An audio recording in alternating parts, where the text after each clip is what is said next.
tort de les sous-estimer, parce que ces premières frappes de la première nuit, hein, donc celle de jeudi, de vendredi soir, première frappe israélienne jeudi, ensuite réponse iranienne vendredi.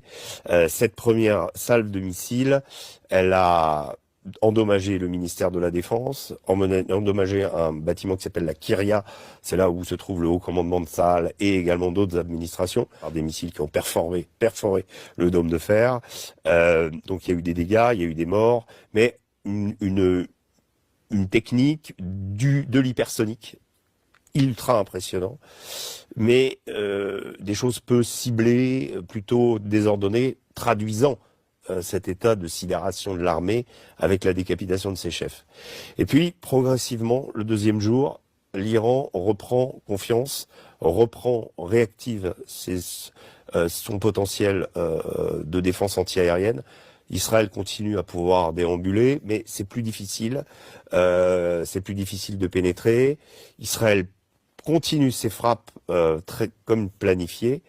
Et puis là, on se rend compte qu'à la nuit tombée, les Iraniens recommencent à balancer du balistique, à balancer de l'hypersonique, à balancer jusqu'à 5 types de missiles différents, beaucoup plus précis que la nuit précédente, comme s'il y avait eu une forme de réorganisation, une organisation, on va dire peut-être un état-major de substitution qui s'est constitué, qui a repris et qui a piloté ces opérations. Et là, c'est la ville de Haïfa en particulier qui est touchée.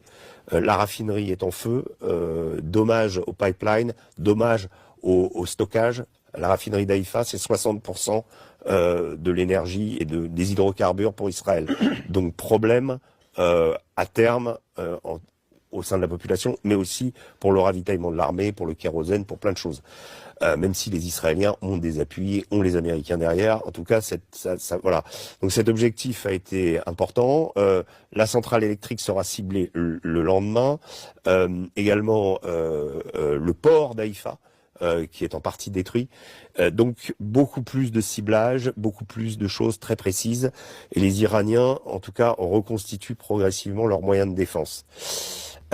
Là commence à se jouer un problème auquel les Israéliens savaient qu'ils seraient confrontés, c'est-à-dire combien de temps l'Iran va-t-il pouvoir envoyer une centaine de missiles tous les soirs.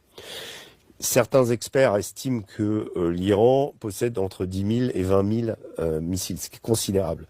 Il faut voir qu'historiquement, le programme de missiles à longue portée iranien, balistique ou autre, hypersonique ensuite, et tout ce qu'ils ont développé, y compris des armes dont on n'a pas encore connaissance, a commencé en 2000.